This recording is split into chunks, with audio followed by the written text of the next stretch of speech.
A day in my life living alone. So karon kay bao pa man akong pagmata. So dali-dali dayon ko na brush. Tapos namilo dayon ko sa akong gilabhan atong last day. So after nako namilo kay syempre ubay-ubay sa akong gilabhan, then ubay-ubay pud akong gipilo. Namilo ko. And then after nako namilo naghugas ko guys. After nako naghugas gigutoman ko. So since wala pa man ko niluto, wala ko rice. Wala. So gikapay sad ko og luto. So since ako lang man isa, okay ra sa ako guys na mukaon ako bread. So while nagalingkod ko daraan, nagkaon ko og bread while nagmuni-muni like syempre boring as an independent woman. So ala naglingkod lang ko while namin na og music. Actually nagpa-music ko guys like i-on ako akong PC diha nga time while nagkaon. Nya after ana guys, kanang like wala man jud ko gibuhat, so nag-record ko. Wala lang ano lang siya like for wala lang jud, this is my living alone. Gusto lang na ako i-share ang daily life nga kanang mag-inusara gani para at least man lang naka-share ko sa mga or like nagahatag og ideas nga kanang dapat magiging independent jud ka kay ikaw lang may isan wala laing makatabang sa imo. And after na guys, like gusto ko makaonaw ka ng ano ba something appetite gani. So nakanahon ako na naman din ko yung apple, so kailangan ako siya i-slice and then magkuha ko og suka na maanghang, then with butangan din ako asin kay since favorite na ko na. So as you can see naman no, nagkaon ako dara og kanang apple. Like super lami kayo kung gikaon na apple dara guys kay ano halang kay siya na suka with sili and then gitimplan ako siya asin. Butangan ako siya black pepper powder. And wala na, enjoy lang ko sa kong gikaon while listening music. Kay since rest din ako karon nga gabi na. Pero nalingaw pud baya ko maskin ako lang isa like gitreat na lang ako akong sarili na may kauban ko. Even ako lang isa like wala, na-enjoy lang jud ko guys. So after na ko daraan namin na og music, i-continue lang gyapon ako akong pagkaon kay ubay-ubay sa akong na i-slice na apple guys, marag duha. Kay gutom lagi.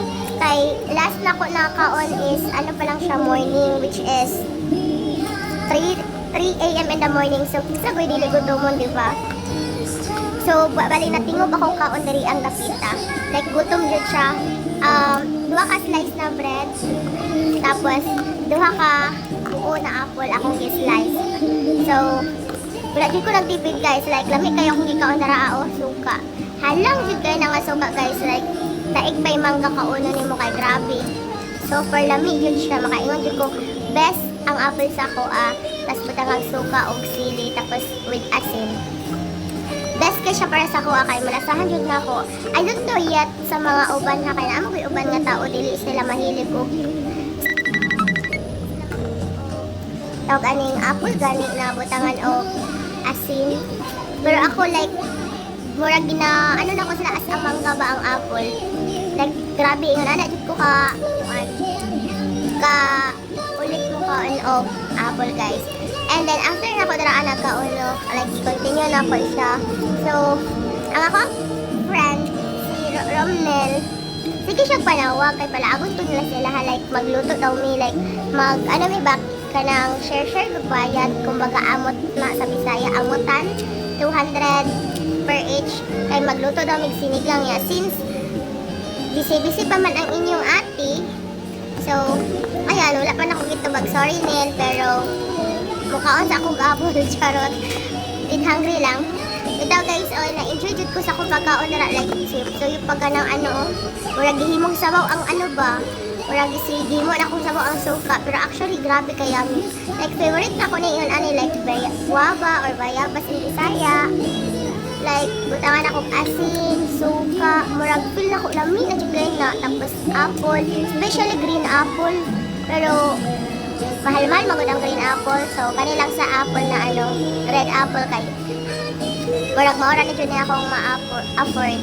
So since ako lang man isa diri sa third floor guys, kay you know nag-rent inyong ate. Ay layo kay mo sa ang probinsya. Gusto sana ako magtipid kay since working student, apit ng enroll, kailangan na ito magtipid.